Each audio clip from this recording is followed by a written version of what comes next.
নমস্কার বন্ধুরা, আমি চৈতালি গার্ডেনিং অ্যান্ড ক্রাফটিং চ্যানেলে আপনাদের স্বাগত। আজকে যে ভিডিওটা নিয়ে আপনাদের সামনে এসেছি একেবারে নতুনত্ব ভিডিও। আর সেই ভিডিওটা কি সেটা আপনারা তো জেনে গেছেন। আমার সামনে যেগুলো দেখছেন সেগুলো হলো কাঁঠালের বীজ। ঠিকই ধরেছেন, এগুলো কাঁঠালের বীজ। আর এই কাঁঠালের বীজগুলোকে কাঁঠালের বীজগুলোকে ভালো করে ধুয়ে নিয়ে একটু ছাওয়ায় 2 দিন রেখে দিয়েছিলাম, আর এরকম হয়ে গেছে। এটা থেকে যা করব, আমি কাঁঠালের বীজ থেকে বার করে দেখাবো যে তেল কিভাবে বেরোয়। আর এই তেল যে অধিক পরিমাণে বেরোয় তা না, কিন্তু এই তেল কত উপকার, যেটুকুই বেরোক কত উপকার সেটা আপনাদের সাথে আজকে শেয়ার করব। তা ভিডিওটা শুরু করার আগেই আমার যারকে কৃতজ্ঞতা জানানো দরকার তার ছবি এখানে দিচ্ছে। ইনি হলেন সুজাতা ম্যাডাম। আর সুজাতা ম্যাডাম যে আমাকে অনেকটাই হেল্প করেছেন, কারণ এই বীজগুলোকে আমার পেস্ট করতে হতো, তিনি আমাকে পেস্ট করে দিয়েছেন। আমার ভিডিও করার খুব সুযোগ করে দিয়েছেন ভিডিওটা তৈরি করার জন্য, কারণ আমি বিদেশে রয়েছি, আমার এখানে সেরকম কোনো জিনিস নেই যে এখানে পেস্ট করব। তাই উনি আমাকে হেল্পটুকু করার জন্য ওনাকে অসংখ্য ধন্যবাদ জানাচ্ছি। আর এখানে যে বীজগুলো দেখছেন এই বীজগুলোকে আমি এইভাবে দুভাগ করে নিয়েছি। আর আপনারা ছুরি দিয়ে বা বঁটি দিয়ে এরকম কেটে নিতে পারেন। কাটলে এর যে খোলাগুলো রয়েছে খুব সহজে বেরিয়ে আসতে থাকে।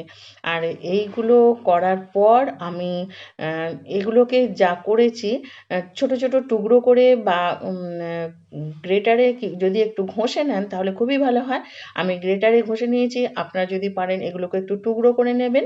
যদি অধিক পরিমাণে হয় তাহলে তো টুকরো করে নেবেন। টুকরো করে নিয়ে মিক্সার গ্রাইন্ডারে এটাকে একটু পেস্ট করে নিতে হবে। পেস্ট করার সময় অল্প পরিমাণে একটু জল দেবেন, খুব বেশি জল দিতে লাগবে না। দিয়ে এটাকে একটু পেস্ট করবেন, তবে খুব যে পেস্ট করতে হয় তা না। আমি দেখাচ্ছি, দেখুন এখানে এইভাবে পেস্ট করে নেবেন। পেস্ট করার পর একটু দানা দানা থাকবে, এইভাবে পেস্ট করে আপনারা ব্যবহার করবেন।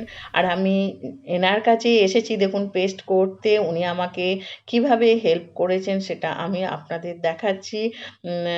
ওনার মিক্সচার গ্রাইন্ডারে আমাকে এটা পেস্ট করে দিয়েছেন।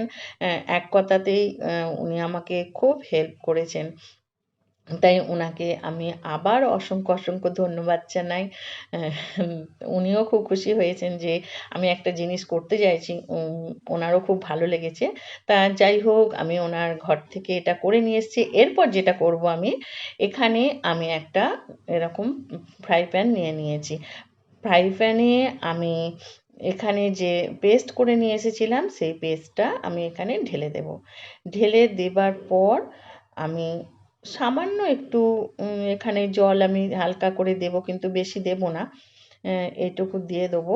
দেবার পর এটাকে আমি অনেকক্ষণ ধরে ফোটাবো। ফোটানোর পর দেখুন এর পাশ দিয়ে তেল বেরোতে শুরু করে দিয়েছে, অলরেডি তেল বেরোতে শুরু করে দিয়েছে। আর এটাকে ফোটাতে ফোটাতে একেবারে শুকিয়ে ফেলতে হবে।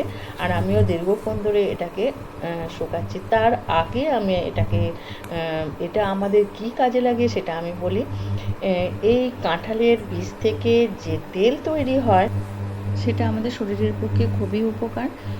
এর যে তেল হয় সেই তেল যদি আমাদের স্কিনে মাখা হয়, স্কিনের গ্লেজ বেড়ে যায়। আর যে সমস্ত জায়গায় টিউমার জাতীয় জিনিস হয় সেই সমস্ত জায়গায় যদি এই তেল মাখা যায় তাহলে সেই টিউমার অনেকটাই দূর হয়ে যায়। এছাড়া যেটা আছে, আমাদের পিগমেন্টেশন ও ব্ল্যাক হেডস যেগুলো পড়ে যায় বা ডার্ক সার্কেল যেগুলো পড়ে সেগুলো স্কিন থেকে দূর হয়ে যায়। যেহেতু ভিটামিন এ প্রচুর পরিমাণে রয়েছে তাই চুলের গ্রোথ বাড়ে, চুল পড়া বন্ধ করে। আর যেটা হয়, এতে অ্যান্টিঅক্সিডেন্ট রয়েছে, যার ফলে আমাদের শরীরে এটা গ্লেজ বাড়াতে বা এটা অনেক আমাদের শরীরের দিকে উপকার হয়। কিছু কিছু ক্ষেত্র আছে যেগুলো এই তেলটা একেবারেই ব্যবহার করা উচিত না, যেমন প্রেগনেন্ট মহিলা এবং যে সমস্ত মহিলাদের বাচ্চারা ব্রেস্ট মিল্ক খান, ব্রেস্ট মিল্ক খায়, সেই সমস্ত মহিলাদের এই তেলটা ব্যবহার করা মোটেই উচিত নয়। এটা আপনারা মাথায় রাখবেন। আর তাছাড়া এটা খুবই উপকার। দক্ষিণ ভারতের প্রায় অধিকাংশ মানুষ এই তেল তৈরি করেন, তৈরি করে তারা রান্না কাজ চালান। খুবই উপকার এই তেলটা। আর আমি এইভাবে করছি, আস্তে আস্তে আপনারা দেখলেন যে কিভাবে আস্তে আস্তে একের পর এক স্টেপ আমি করে যাচ্ছি, আর আপনাদের এর উপকারিতাটা বলে যাচ্ছি। দেখুন আস্তে আস্তে তেল বেরোচ্ছে, অতিরিক্ত তেল বেরোয় না। আমি 150 থেকে 200 গ্রাম এই বীজ নিয়েছিলাম, তাতে আমার যেটুকু পরিমাণ তেল বেরোবে সেটা আমি আপনাদের দেখাচ্ছি। এটা এসেনশিয়াল তেলের মতোই, কিন্তু এসেনশিয়াল অয়েল যেটা হয় সেটা কিন্তু উবে যায়, মানে আপনারা যদি ব্যবহার করেন সেটা উবে যায়, কিন্তু এই তেলটা একটু গাঢ় হয় আর খুব সুন্দর একটা সেন্ট বের হয় এই তেলের থেকে। একটু ঘিয়ের মতো গন্ধ বা একটু পাকা কাঁঠালের মতো গন্ধ, খুব সুন্দর একটা গন্ধ বেরোতে থাকে। আর যখন পুরোপুরি হয়ে যাবে তখন তো আর একটা সুন্দর গন্ধ বেরোয়। এটা মাখলেও মানে খুব ভালো লাগবে।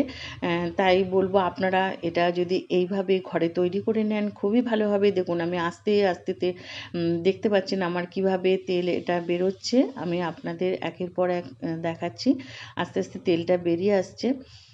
এইভাবে আপনারা তৈরি করে নেবেন, তাহলে কাঁঠালের বীজ থেকে এরকম তেল তৈরি করতে পারবেন।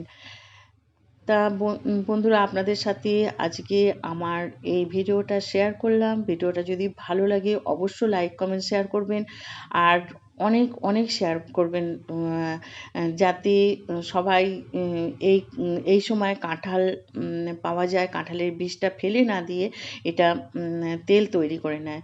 হ্যাঁ, আর একটা কথা বলবো, কাঁঠালের যে শুধু তেল করে ব্যবহার করতে হবে তা না। কাঁঠালের বীজটাকে ভিজিয়ে নিয়ে যদি সেটা পেস্ট করে মুখে মাখতে পারেন সেটাও খুব ভালো, মুখের গ্লেজ বাড়ে। বা ফেসিয়াল প্যাক হিসাবেও আপনারা ব্যবহার করতে পারেন, এতে খুব উপকার পাবেন। হেয়ার প্যাক হিসাবেও আপনারা ব্যবহার করতে পারেন। তা আমি দেখালাম, দেখুন আমার আস্তে আস্তে তেলটা বেরিয়ে আসছে। এরপরে যেটা করতে হবে, আমি এটাকে একটা কাপড়ের মাধ্যমে ছেঁকে নেব। ছেঁকে নিয়ে আমি দেখাচ্ছি যে তেলটার রঙটা কেমন হয়েছে এবং কতটা পরিমাণ হয়েছে সেটা আমি দেখাচ্ছি। এতক্ষণ তো আপনাদের সাথে শেয়ার করলাম যে এর গুণাগুণ। আশা করি আপনাদের ভালো লেগেছে, এবং যারা দেখছেন ভিডিওটা নিশ্চয়ই আপনারা একটু না একটু এই অয়েলটা তৈরি করে নেবেন। এই তেলের কী কী উপকারিতা আছে সেটা সম্পর্কে আপনাদের যতটা সম্ভব আমি, যতটা আমার জানা আছে আপনাদের আমি বললাম। আপনারা হয়তো শুনলেন। এই তেলটা তৈরি করতে গেলে যে সময়টা লাগে, আমি খুব আস্তে আস্তে এটাকে আপনাদের স্টেপ বাই স্টেপ দেখাচ্ছি, কারণ এই দেখাতে গিয়ে আমার ভিডিওটা অনেক বড়ই হয়ে যাচ্ছে। কিন্তু না দেখিয়ে উপায় ছিল না, তাই আমি ভিডিওটাকে আপনাদের কিভাবে তেলটা বেরোবে সেটা আস্তে আস্তে দেখাতে হলো। আর ভিডিওটা যদি ভালো লাগে অবশ্যই লাইক কমেন্ট শেয়ার করবেন। আর যারা প্রথম আজকে আমার ভিডিওটা দেখছেন তারা অবশ্যই আমার চ্যানেলটিকে সাবস্ক্রাইব করে পাশে থাকা বেল আইকনটা প্রেস করে দেবেন। আমি এরকম নতুন নতুন অনেক ভিডিও আপনাদের সামনে নিয়ে আসবো। সবশেষে বলি, আপনারা ভালো থাকুন, সুস্থ থাকুন, গাছ লাগান, পরিবেশকে ভালো রাখুন। নমস্কার।